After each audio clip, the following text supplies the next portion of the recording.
여러분 안녕하십니까? 강신업 변호사입니다. 지금 경찰에서 수사한다고 보도가 됐는데 6.3 지방선거 투표용지 부족 사태와 관련해서 경찰이 허위 정보를 유포한 계정 60여 개를 수사하고 있다. 뭐가 허위 정보라는 건지 모르겠습니다. 뭘 수사하겠다는 건지 모르겠는데 이렇게 되어 있습니다.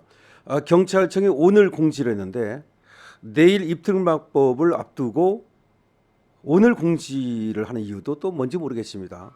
일종의 공포 분위기 조성인지 모르겠는데 이렇게 공지를 했습니다. 허위 정보 유포 등 대응 TF를 중심으로 사회 혼란을 야기하는 악의적 조직적 허위 정보에 대해 적극 대응할 예정이다. 참정권 침해와 관련해 67개 계정을 수사 중이다. 이렇게 발표를 했습니다. 현재까지 수사를 통해 피의자 3명을 검거, 이 중 1명을 검찰에 넘겼다. 투표용지 부족 사태를 다룬 그런 유튜브 등 계정을 말하는 것 같아요. 꼭 유튜브를 말하는 것 같지는 않고 하여튼 계정이라고 했습니다. 60여 개를 수사하고 있다. 악의적 조직적 허위 정보에 대해 적극 대응할 예정이다.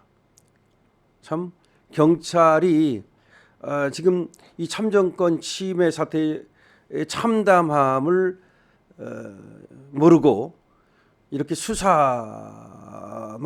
운운하는 것인지 답답합니다. 또 경찰은 5.18 민주화 운동 관련 허위 사실을 유포한 74개 계정 9명을 검거해서 3명을 송치했다.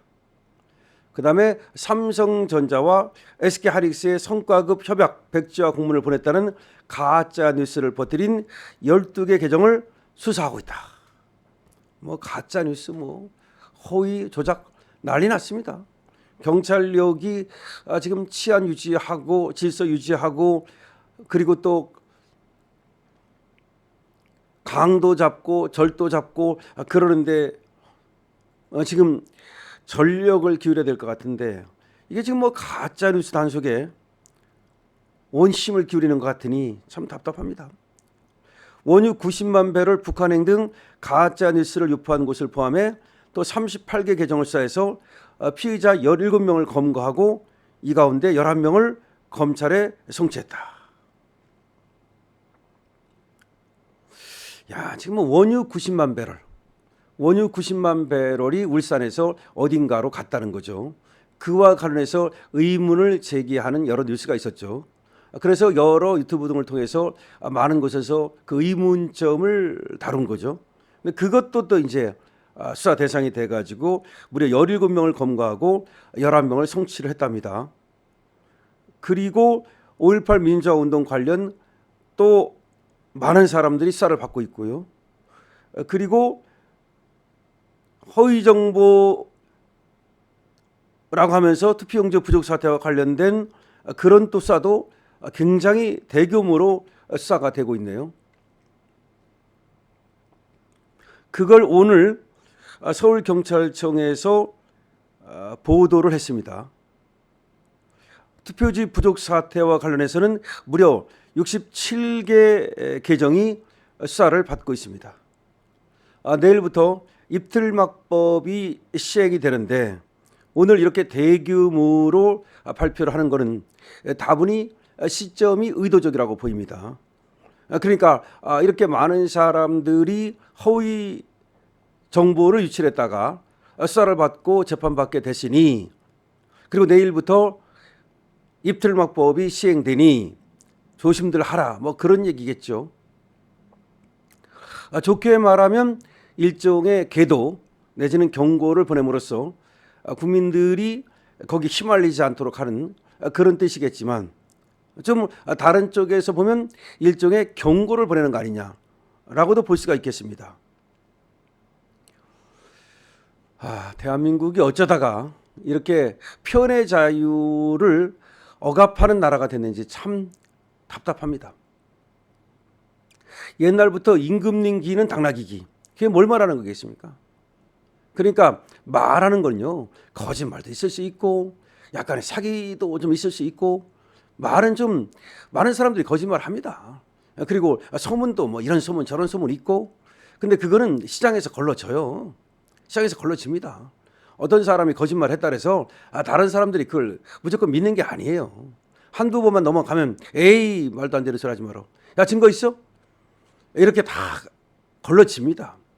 그러니까 뭐 원유에 대해서 말하는 사람도 있고, 투표지에 대해서 말하는 사람도 있고, 5.18에 대해서 말하는 사람도 있고, 이런 사람 저런 사람이 있는 거죠.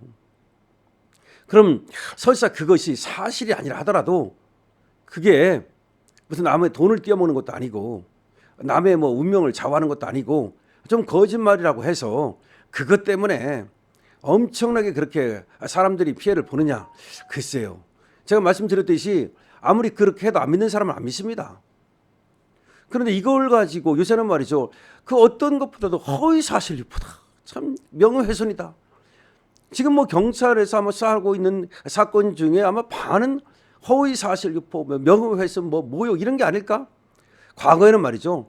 이런 것들은 사건도 안 됐던 거예요. 그래서 반의사 불벌죄라고 그러고 또 친고죄라고 한 이유가 뭐겠습니까? 이런 것들은 당사자만 용인하면 설사 거짓말을 했더라도 이 정도는 그렇게 사회에서 말이죠.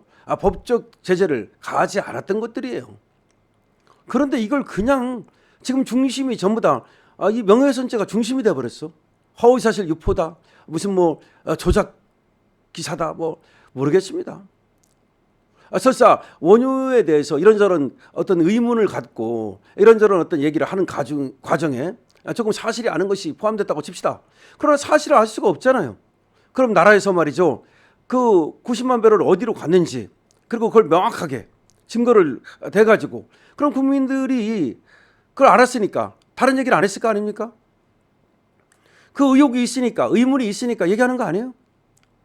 5.18 투표용지 부족도 마찬가지입니다. 의혹이 있으니까 의문이 있으니까 얘기하는 거 아니에요? 그런데 그거에 대해서 의혹을 갖는다고 의문을 갖는다고 처벌합니까? 5.18도 마찬가지예요. 이런저런 생각이 있을 수 있는 거 아닙니까? 어떤 역사적 사건에 대해서는 위에서 보는 사람이 있고 밑에서 보는 사람이 있고 여러 가지 생각이 있을 수 있는 거예요. 근데 그걸 가지고 야 허위 사실이다? 대한민국 지금 큰일 났습니다. 외국에서 말이죠. 우리를 표현의 자유를 억압하는 나라로 보기 시작했어요. 그게 문제입니다.